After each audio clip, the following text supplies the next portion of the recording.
Salam alaikum. Alors, je vais lire 4 versets de la sourate Al-Baqarah, la sourate 2, donc versets 75 jusqu'à 79. Et à chaque fois, je vais m'arrêter pour faire une réflexion. C'est à propos, à mon sens, de la Bible, enfin des livres qui se trouvent dans la Bible et qui, à mon sens, ont été falsifiés par les Juifs. Et voilà, si notre cher messager Aslamtou veut bien répondre à mes questionnements, ça sera avec plaisir une fois que, Inch'Allah, si Dieu veut, Allah t'accordera de communiquer avec nous.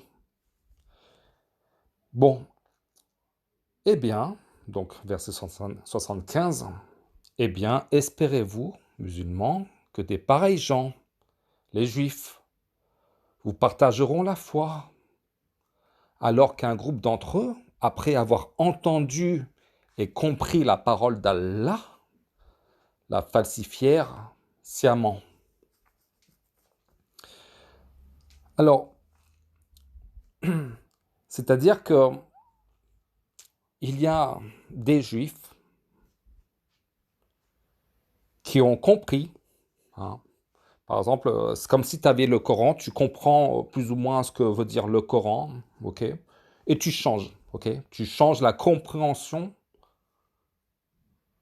la parole d'Allah, pour dire autre chose que ce que veut dire Allah, ok? C'est ce qu'ils ont fait, c'est ce que je comprends de ce verset. Est-ce que c'est grave ou c'est pas grave? On est tous d'accord pour dire que c'est hyper grave. Ok. Donc, où se trouvent ces falsifications? Dites-moi où. Dites-moi où. Voilà. Messager, hein, je parle toujours au messager Aslam tout.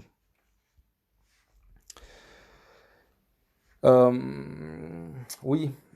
Alors, je voulais peut-être l'aborder après, mais je vais quand même l'aborder maintenant parce qu'on ne sait jamais avant que j'oublie. Vous savez, déjà, je considère l'Ancien Testament, pour moi, ce n'est pas le même niveau que le Nouveau Testament, donc les évangiles plus les récits de Paul. Le Nouveau Testament, c'est peut-être la pire arnaque de tous les temps. De tous les temps, la pire arnaque de tous les temps. Euh, les évangiles qu'on essaie de faire passer pour l'Injil, alors certes, peut-être, éventuellement, il y a bien sûr peut-être des traces de véritables actions de Issa, fils de Mariam, parce que il y a des coïncidences entre les miracles de ce Jésus-Christ, fils de David, qui guérit des aveugles. À plusieurs reprises, j'ai dit que pour moi, j'ai l'impression que ces deux personnages, Issa, fils de Mariam, plus Jésus-Christ, fils de David, qui sont mélangés, ils ont formé une histoire à partir de ces deux personnages. J'ai l'impression parce que les lieux de naissance, il y a plein de trucs qui vont pas. Il y a plein de trucs de distorsion qui va pas. En tout cas, il y a trop de distorsion pour prendre ces évangiles au sérieux. Mais concernant l'Ancien Testament, il y a sûrement beaucoup de vérité. Il reste encore des paroles d'Allah ou des restes de véritables révélations à l'intérieur de la Bible. Mais comme je ne suis pas capable de discerner ce qui a été falsifié de ce qui a été rajouté, parce qu'on verra dans le verset 79 qu'ils ont rajouté ou fait passer des paroles humaines pour des paroles d'Allah. Tout ce que je peux confirmer par rapport à ce qui a écrit dans l'Ancien Testament, tout ce que je peux dire ça vient d'Allah, c'est par rapport au Coran. Si le Coran me dit une parole et que cette même parole se retrouve dans l'Ancien Testament, bah, il y a confirmation. Du coup, il est inutile presque, alors juste par effet de curiosité ou de comparaison, mais il est inutile presque de lire l'Ancien Testament, à moins de vouloir approfondir justement ses recherches par rapport voilà, par esprit intellectuel. Normalement, on devrait même s'intéresser quand même à la Bible, parce qu'on nous vend comment dire, la communauté musulmane sunnite nous vend quand même euh, cette direction judéo-chrétienne. C'est une continuité. Et Allah nous dit ne prenez pas les juifs et les chrétiens pour alliés. Et voilà, on est dans la même lignée qu'eux au final. C'est pour ça que quand même, il faut quand même s'y intéresser. Parce que même beaucoup de musulmans pensent que les évangiles sont l'injil. Enfin, c'est quand même assez curieux. On sait que Issa, fils de Mariam, a reçu l'injil. C'est marqué dans le Coran que l'injil, parce qu'il est écrit dans l'injil ceci, cela. Par exemple, la prophétisation, il me semble, de Mohamed. Et dans l'injil, dans le livre qui s'appelle l'injil, pas dans les évangiles. Bon, donc il s'agit d'un livre, pas de plusieurs livres décomposés.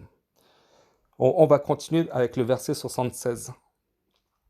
Et quand ils rencontrent des croyants, ils disent, nous croyons. Et une fois seuls entre eux, ils disent, allez-vous confier aux musulmans ce qu'Allah vous a révélé pour fournir ainsi un argument contre vous devant votre Seigneur?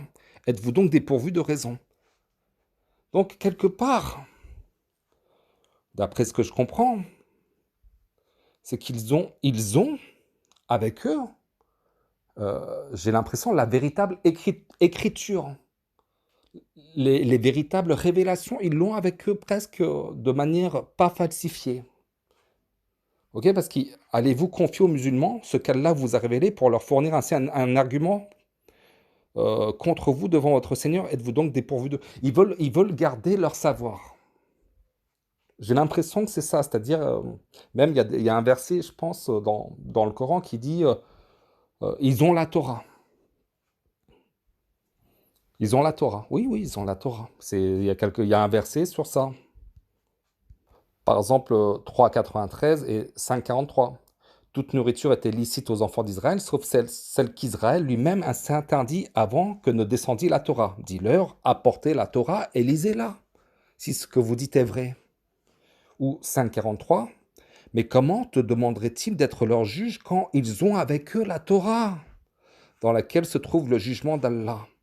Et puis après cela, ils rejettent ton jugement. Ces gens-là ne sont nullement des croyants. Bon, on va continuer avec le verset 77. Ne savent-ils pas qu'en vérité, Allah sait ce qu'il cache et ce qu'il divulgue? Ok, on sait à travers le Coran qu'il cache des livres, ok? Il cache des livres. Mais en fait, ils sont complètement débiles, hein, parce qu'ils ont... Il y a des versets aussi comme ça, ils prennent pas la juste valeur d'Allah. Ils n'ont pas ils n'ont pas la juste mesure par rapport à la puissance d'Allah. Ouais, ils savent pas qu'Allah, il connaît tout, il voit tout, il connaît ce que tu caches dans ton cœur, il connaît tout. Et même, j'ai envie de faire, Inch'Allah, bientôt, une vidéo sur l'hypocrisie, parce que, euh, parce que ces derniers temps, je suis un peu encore un peu malade, en fait, c'est un truc, voilà, je suis un peu essoufflé dès que je fais un effort et tout, et donc je suis fatigué, et donc le matin, je me levais pas, enfin, ça fait plus de 10 jours que je me lève plus le matin pour faire la salade. Et je me sens un peu hypocrite. Au final, j'ai pas envie de faire l'effort et tout. Je me cache un peu derrière la maladie. Et je me sens pas bien, en fait. Euh, enfin, je vais faire une vidéo sur l'hypocrisie, voilà, sur l'honnêteté intellectuelle, sur plein de trucs de ce genre, Inch'Allah, bientôt. Mais bon, et, mais ce que je veux dire, c'est que quand tu lis la Bible et quand tu lis le Coran, on dirait que c'est deux mondes à part. Deux mondes à part. Il y a pas, tu ressens pas trop l'avertissement dans la Bible, ok? Dans l'Ancien Testament, voir les évangiles, c'est un peu bizarre. Il y a de l'avertissement, mais c'est du style, il faut que tu kiffes Jésus, fils de David, tu vois, pour être sauvé. Tu dois boire son sang, boire sa chair, et tu dois passer par Jésus pour être sauvé. Donc par son intermédiaire. C'est ça les évangiles, hein. ok? Donc c'est encore un truc de ouf pour être sauvé, tu vois? Tandis que dans l'Ancien Testament, tu ressens pas trop le danger, y a pas de... Le jour dernier, ça n'existe pas trop, l'enfer, tout ça. C'est pour ça, c'est presque étranger au Coran, presque. Tu lis la Bible en général et tu lis le Coran, tu as l'impression que c'est deux mondes. Il y a quelque chose de voilà, de frelaté dans le divin. Bon, je vais continuer avec le 78 et le plus intéressant, c'est le 79, hein. Et il y a parmi eux des illettrés qui ne savent rien du livre, hormis des prétentions, et ils ne font que des conjectures. Alors ça, c'est intéressant parce que il y a parmi eux des illettrés qui ne savent rien du livre, hormis des prétentions, et ils ne font que des conjectures. Moi, ça me rappelle beaucoup la communauté musulmane, sunnite en général, des gens que vous côtoyez tous les jours. Enfin, si vous êtes de cette origine. Ils connaissent rien, à part des prétentions, et ils ne font que des conjectures par rapport à leurs désirs. Ils pensent qu'ils suivent une religion qui s'appelle l'islam. Ils pensent suivre même le Coran. Alors que ce qu'ils suivent, c'est tout sauf le Coran, hein. Ils ne connaissent rien du Coran, ils n'ont jamais lu le Coran, hein. Le livre d'Allah, ça ne les intéresse pas. De toute façon, ils sont, ils se considèrent pas être du niveau intellectuel pour lire la parole d'Allah. Enfin, je ne sais pas comment ça marche dans leur tête, mais c'est comme si que, je sais pas moi, tu as de l'or, tu vois, sous tes pieds. Ah non, non, c'est pas de mon niveau, je peux pas toucher à l'or. Moi, je suis un pouilleux, je préfère rester dans la poisse. Ah, je préfère manger de la merde, hein, plutôt que manger du caviar.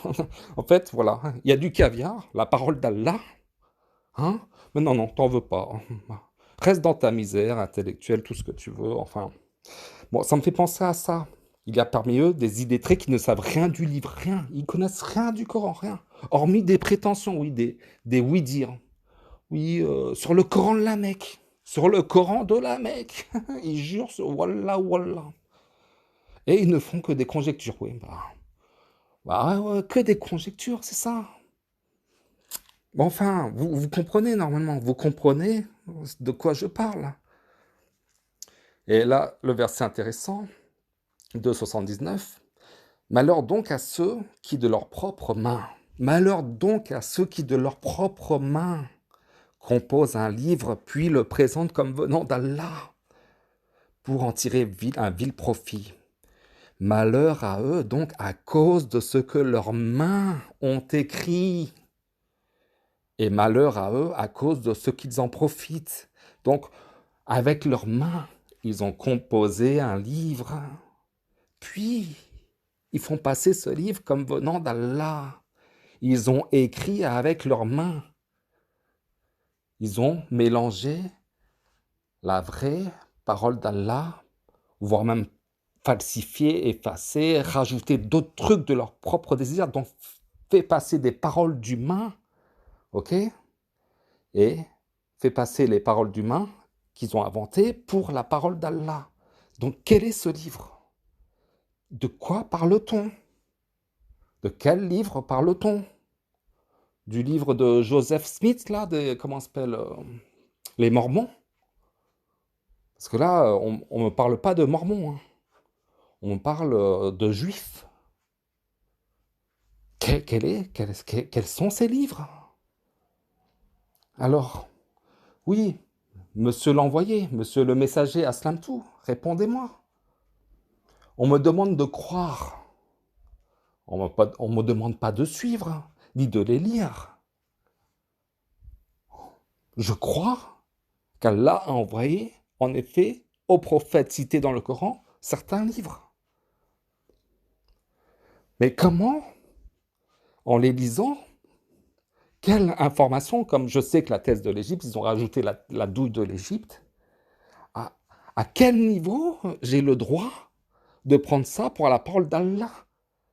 Puisque ma seule référence de confirmation, c'est le Coran. Et encore, le Coran à vérifier, hein, parce que si on prend la traduction, il y a des douilles, hein. Donc c'est un Coran qui, grâce à Allah, peut être vérifiable. Donc il y a quand même un petit travail de vérification. Même si dans l'ensemble, le rappel, il est là, c'est-à-dire tout ce que tu as besoin est là pour te sauver. Mais à partir du moment où le prophète Mohammed ne suivait que le Coran et que ça lui suffisait et que à nous aussi ça nous suffit, pourquoi on mélange la parole d'Allah, le Coran, qu'on vérifie un minimum quand même, plus des livres dont on n'a même pas l'original et dont on sait qu'il y a des douilles, puisque si on compare la Bible avec le Coran, on sait qu'il y a des douilles énormes. Et que ces douilles énormes, pour les éviter, c'est de faire comparaison avec le Coran. Donc, tout ce que tu peux garder de la Bible, il faut que ce soit à l'exactitude de ce que dit Allah dans le Coran, confirmé dans le Coran. Et dans le reste, tu auras toujours des doutes. Je ne peux pas prendre en considération un livre sur parole qui n'est pas vérifiable dans le Coran. Voilà, c'est pour ça que le Coran nous suffit. Et juste par effet de curiosité, on peut aller voir la Bible, il n'y a pas de problème. Mais quand tu commences à mélanger la Bible, hein, comme parole d'Allah, alors que tu as de très très fortes chances de prendre une parole humaine que tu confonds avec une parole d'Allah, déjà, c'est hyper grave. Enfin, c'est hyper grave de dire blablabla, blablabla, Deutéronome 2, machin quoi, Allah dit. Qu'est-ce que t'en sais que Allah dit? Qu'est-ce que t'en sais? À partir du moment où c'est pas vérifiable coraniquement, voilà. C'est pour ça que, monsieur le messager Aslam tout, ce n'est pas parce que tu as des origines de personnages dans le Coran qui sont très très mal vus déjà, premièrement. Hein? Et le Coran et le croyant n'est pas une affaire de sang. Okay? Il n'y a pas une transmission de la chair dans la croyance. Même, on voit que les plus égarés, ce sont les Juifs et les enfants d'Israël. Ouais, ne pas confondre les enfants d'Israël, c'est une descendance. Hein. Et les Juifs, c'est une religion. Toi, demain, tu peux être juif, hein, si tu veux. Voilà. Mais tu ne pourras pas être enfant d'Israël, c'est du sang. Ok? On s'en fout du lien du sang. Bon, voilà. Bon, allez, je vous dis à bientôt, Inch'Allah, c'était juste des réflexions. Salam alaikum.